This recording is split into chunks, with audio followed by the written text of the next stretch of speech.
Sydney. Let's start off with the Theo marks. Yeah.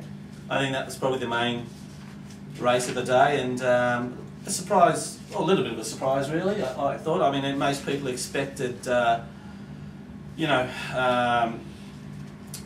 Hoystar to win the race, and he was backed accordingly, but very disappointing. Yeah, well look, I think Hurry Choice certainly showed that the realities of fitness being one of the key points and key factors in racing these days. I think the battle for the better trainers is always the one that can get their horse fittest for the day, and she certainly had that fitness edge on the rest of the field and made them I guess get out there and try and catch it. You know, she didn't allow them to get away with any softness, and won quite easily in the end. I think undoubtedly, I'm sure you all agreed that the run of the race was forensics. Apparently she came back a little bit similar to the way she did last spring, when she had a horrible preparation. But the word was that she never came good in the coat, was never fit, was never healthy. And supposedly she came back not too dissimilar this time round, but has picked up the last few weeks.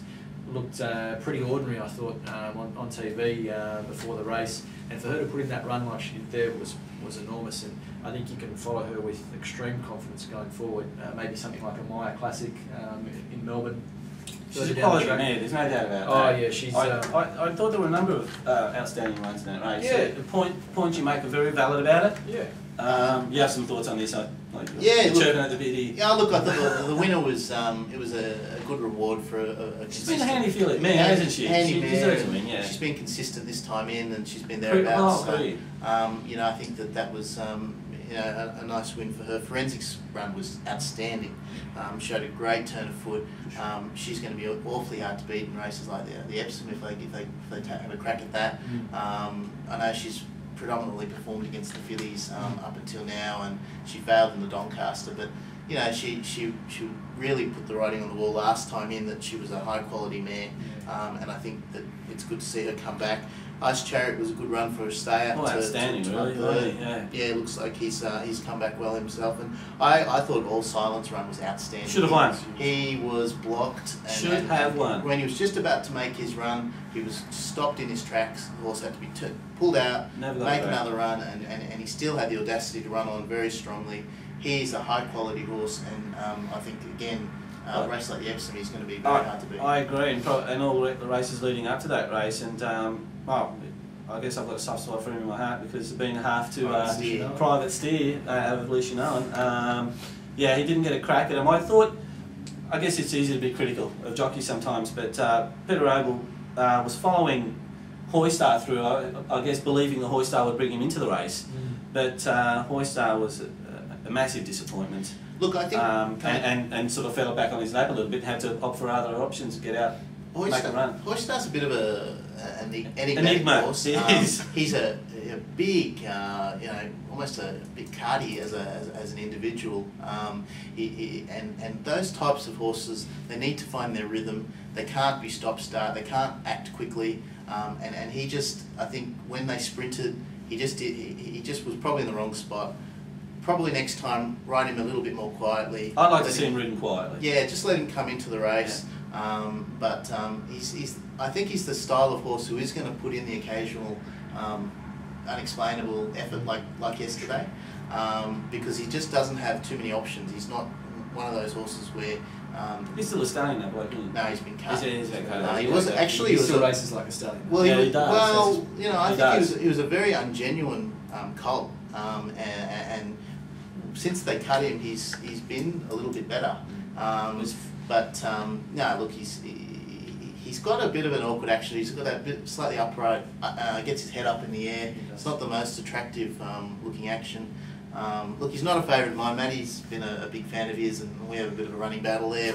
But look, he's been a pretty good racehorse. He's won a lot of some good races. And, he's a half to sportsman as well. He's nearly paid what they got back what they paid for him. Oh, nearly. No, look, I think point well taken with All Silent, boys. I've been a bit of a rap for that horse for a while too. I think he'll go on and could really possibly win something like an Emirates if he goes down to Melbourne. Is he a good horse? Yeah. Oh, especially I think he's going to, with the weight he'll get in an Emirates on the last day of the carnival there, I think he's going to be an enormous chance. I think he'll run in something like the Gill Guide probably leading up to that, and you know, who's to say he won't win that as well. I just think he's got an amazing finishing burst, so he's a good mile of the future. Very lightly raced. I was only saying to the boys a little while ago, I still remember him at something like his second or third start, getting lengths and lengths off Muscat and absolutely storming home to win over 1,800 metres, I think it was, and that just really put the writing on the wall that this horse is something special, you know. So might belong to me too, a slow maturing type of a stallion. That's right. You would expect him to get better and better. He will. He's out of a semi-palatine mare. Yeah, it's Stout City, you know. So. It's Stout City, and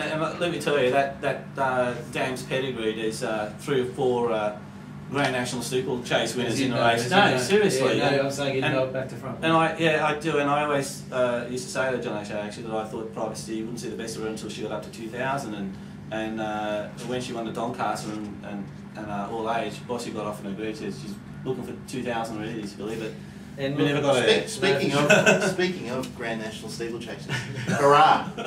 Hang on, before we get off, but I have to say something about my favourite Hoystar there. I think you know, he's never going to be a punter's pal, that horse. So I think he's got the Hollywood looks. Got a lot of problems. Got a lot of problems, and he always runs probably under the odds most of the time, and he'll continue to go around under the odds because of his profile, which is probably more potential than reality at the moment. But I do think that the horse is his own worst enemy. I think it was clear once he was out of the barriers, and Bossy gave him a few squeezes to get across one off the fence. The horse just didn't like it and started pulling for the rest of the race, and the horse was never going to be. He did over-race. Yeah, he did, and I don't know what, you know, Boss came into the straight there looking like he was ready to just unleash something enormous underneath him, and I'm sure he would have known there wouldn't have been much there, but God, the impression he gave you as he came around home team, he thought this horse was going to walk past it, but the reality was there was nothing left after he just pulled his head off the whole way. Which probably is again why the reason they should sort of ride him a little bit more quietly and not off on the pace. I mean, first up he was